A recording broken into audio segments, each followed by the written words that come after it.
J'expose à la mairie du 6e arrondissement, je m'appelle Bernard Boin, jusqu'au 1er octobre, un ensemble de peintures qui couvre les 20 dernières années de mon travail.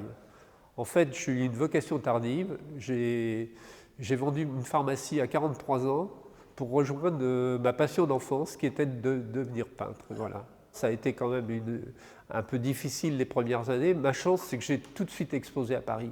2 ans après avoir fait ce choix, j'ai exposé à Paris et j'ai enchaîné les expositions. Mon idée, c'est la peinture enrichie parce que j'adore aussi la musique. Je suis très passionné par la musique. Et puis également, je relie avec les textes. Par exemple, ce tableau, je l'ai appelé La joie, c'est le titre de l'exposition.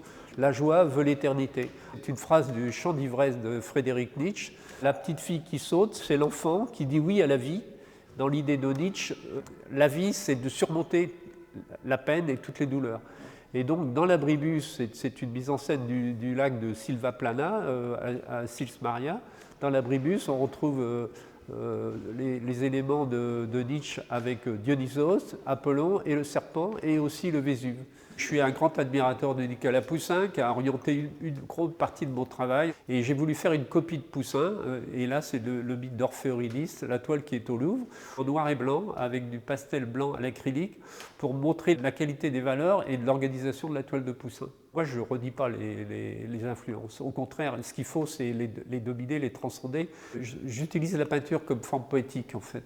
Les saisons, il y a un thème cher à Poussin, avec les 4 saisons du Louvre. Ici, les références plastiques, je dirais, c'est plutôt Piero della Francesca, qui est aussi un de mes maîtres.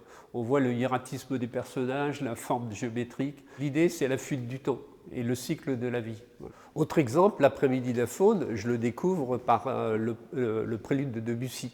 Le travail sur le paysage, l'impressionnisme du paysage, sa valeur érotique, etc. Et quand je lis le poème de Mallarmé, je ne comprends pas. Hein. Et après, évidemment, je peins. Je choisis toujours des thèmes qui sont dans mon questionnement, dans ma représentation du monde. Ce qui m'intéresse dans l'idée de peindre, qui est assez classique, c'est que ça casse les idéologies. Je peux démarrer avec un concept et y renoncer au fil du temps.